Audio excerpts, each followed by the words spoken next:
మీ business ఏదైనా మీ ఊర్లో promotion చేయాలంటే అది సుమన్ టీవీతోనే సాధ్యం. ఇప్పుడే సంప్రదించండి. ఈరోజు మదనపల్లి టౌన్ కు రావడానికి కారణం రెండు ముఖ్యమైన అంశాలు మీ ముందు ప్రస్తావించేదానికి రావడం జరిగింది. మొదటిది నిరుద్యోగం, మైక్రోసాఫ్ట్. రెండవది పేదరికం, ఉపాధి హామీ పథకం. ప్రాంతంలో నిరుద్యోగులు అన్నింటిలో ఉన్నారు. ఎంటెక్లు, పిహెచ్డి చదివిన వాళ్ళు కూడా ఉన్నారు. నాకు ఒక ఎంటెక్ చేసి పిహెచ్డి చేసి ఎలక్ట్రికల్ డిపార్ట్మెంట్లో ఒక ఎస్సీ నాకు ఫోన్ చేశాడు. ఒక బెంగళూరు నుంచి ఒక ఆయన సిఫారసుతో నాకు కూటికి సరిపోయే ఒక ఉద్యోగాన్ని ఇప్పించాను. పిహెచ్డి చేసిన వాళ్ళు కూడా కూటికి లేక ఇబ్బందులు పడుతున్నారు. ఈ పరిస్థితుల్లో మనకు స్వతంత్రం వచ్చి దాదాపు 70 సంవత్సరాలు దాటిపోయిన వస్తాయి. మరి ఆంధ్రప్రదేశ్ రాష్ట్రం ఏర్పాటై కూడా 70 సంవత్సరాలు దాటిపోయింది. రాయలసీమ జిల్లాల పరిస్థితి చాలా భయంకరంగా ఉంది. పాత 4 జిల్లాలు చిత్తూరు, కడప, అనంతపూరు, కర్నూలు, ఈ 4 జిల్లాల నుంచి 40 సంవత్సరాల పాటు దాదాపుగా ముఖ్యమంత్రులు వచ్చారు. మన ప్రాంతం నుంచి, రాయలసీమ జిల్లాల నుంచి 7 ముఖ్యమంత్రులు వచ్చారు. మన చిత్తూరు జిల్లా పాత జిల్లా నుంచి కిరణ్ కుమార్ రెడ్డి 3 సంవత్సరాలు ఉన్నాడు ముఖ్యమంత్రిగా. చంద్రబాబు నాయుడు 15 సంవత్సరాలు ముఖ్యమంత్రిగా ఉన్నాడు. పక్కనే కడప 11 సంవత్సరాలు వైఎస్ఆర్ కుటుంబం ఉంది. ప్రక్కనే అనంతపూరు సంజీవ్ రెడ్డి గారు ఒక 6 సంవత్సరాలు. మరి కర్నూలు జిల్లాలో కూడా ఒక 4 సంవత్సరాలు ఉన్నారు. మొత్తం దాదాపు 40 సంవత్సరాలు పరిపాలిస్తే ఏముంది రాయలసీమలో? ఈరోజు రాళ్ళు తప్పించి నేను ఈరోజు పొద్దున్నే తిరుపతి నుంచి అనంతపూర్కి వెళితే ఈ పక్క ఆ పక్క చూస్తా పోయాను. మేమేంచిన రోడ్లు ఒకటి కనపడ్డది తప్ప మరి చింతపండు చెట్లు కనిపించినాయి, రాళ్ళు కనిపించినాయి. ఏమీ లేదు. 250 కిలోమీటర్లు ప్రయాణం చేస్తే, మరి అనంతపూర్ నుంచి ఇక్కడ 150 కిలోమీటర్లు ప్రయాణం చేస్తే ఇక్కడ కూడా ఏమీ లేదు. ఎలా పరిస్థితి? మనం బాగుపడాలనంటే ఏంటి మార్గం? హైదరాబాద్లో పరిశ్రమలు వచ్చినాయి, మరి వైజాగ్లో పరిశ్రమలు వెళ్తా ఉన్నాయి. మనకెట్ట?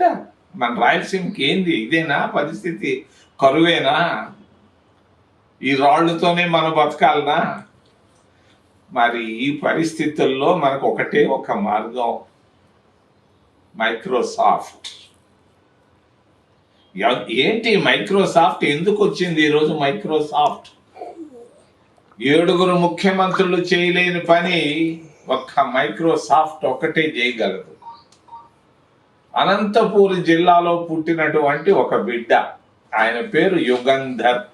రాజంపేటలో పుట్టిన ఒక మహిళ, వాళ్ళిద్దరు కలిసి పెళ్లి చేసుకుంటే వాళ్ళకు పుట్టిన బిడ్డే సత్యనాదెళ్ళ. మైక్రోసాఫ్ట్ అధిపతి ఆయన ఈరోజు.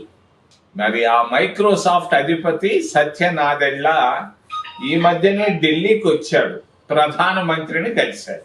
ప్రధానమంత్రిని కలిసి మాకు మరి ట్రంప్ వల్ల పన్నులు ఎక్కువ వేస్తున్నారు, మేము భారతదేశంలో పెట్టుబడులు దాదాపుగా 5-10 లక్షల కోట్ల రూపాయలు పెట్టుబడులు పెట్టాలనుకుంటున్నాం అని చెప్పడం జరిగింది. మరి చెప్పిన తర్వాత ఆయనకు మనసులో పడ్డది ఢిల్లీ పెద్ద ఆయనకి, దీన్ని ఎట్టాగైనా గుజరాత్కు తీసుకెళ్లాలని ఆయన ఫుల్గా తయారవుతున్నాడు. ఈరోజు భారతీయ జనతా పార్టీ ప్రభుత్వం అక్కడ ఉందనంటే మన ప్రాంతంలో ఉన్నటువంటి టీడీపీ అధినేత చంద్రబాబు నాయుడు సపోర్టు వల్లే ఆ ప్రభుత్వం నడుస్తూ ఉంది ఈరోజు. మరి ఈ ప్రాంతంలో పుట్టినటువంటి బిడ్డ, రాయలసీమ బిడ్డ చంద్రబాబు నాయుడు, మరి ఆయన అవసరం మనకుంది. నేను అడుగుతున్నాను మీ ద్వారా చంద్రబాబు నాయుడిని, వెంటనే మైక్రోసాఫ్ట్ అధినేతతో మాట్లాడి ఆ పెట్టే లక్షల కోట్ల రూపాయల పెట్టుబడులు మదనపల్లి పెట్టు, లేదంటే మీ కుప్పంలో పెట్టుకో, చిత్తూరులో పెట్టు, లేకుంటే కడపలో పెట్టుకో, రాజంపేటలో పెట్టుకో, తాడిపత్రులు ఎక్కడైనా పెట్టుకోండి. మన రాయలసీమకే ఆ పెట్టుబడులు రావాలి. అది ఒక్కటే మార్గం మనకు. ఆ మార్గంతోనే కొన్ని లక్షల మందికి ఉద్యోగాలు వస్తాయి.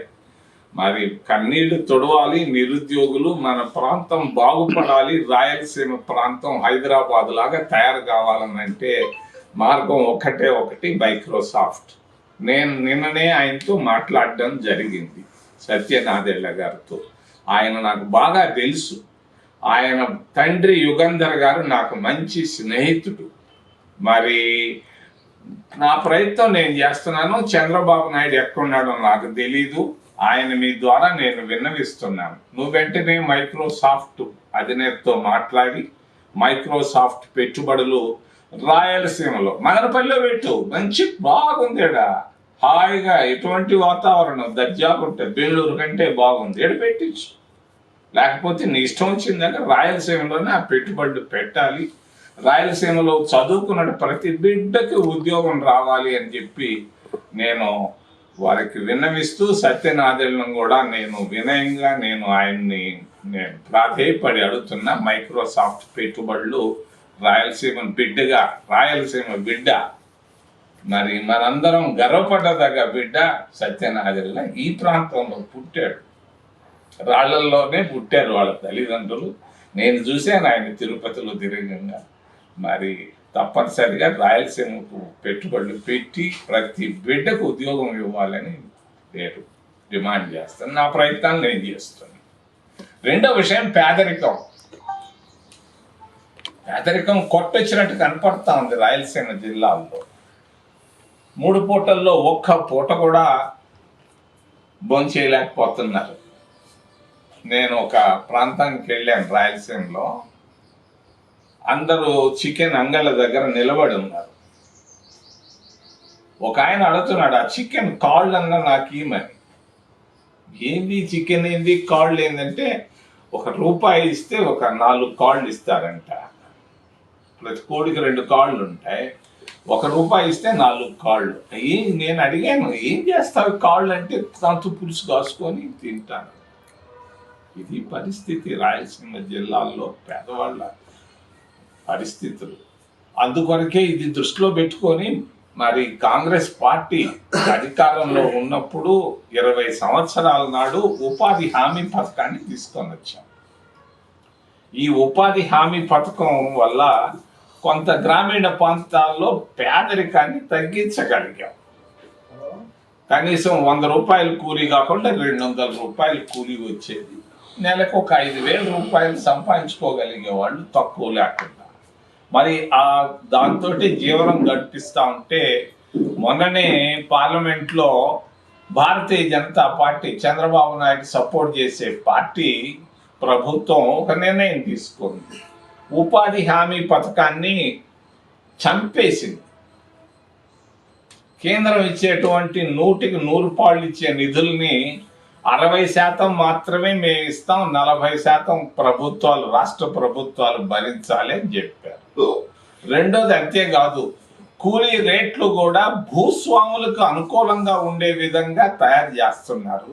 ఇది దారుణం. మరి రెండోది, మదనపల్లికి మహాత్మా గాంధీకి దగ్గర అనుబంధం ఉంది.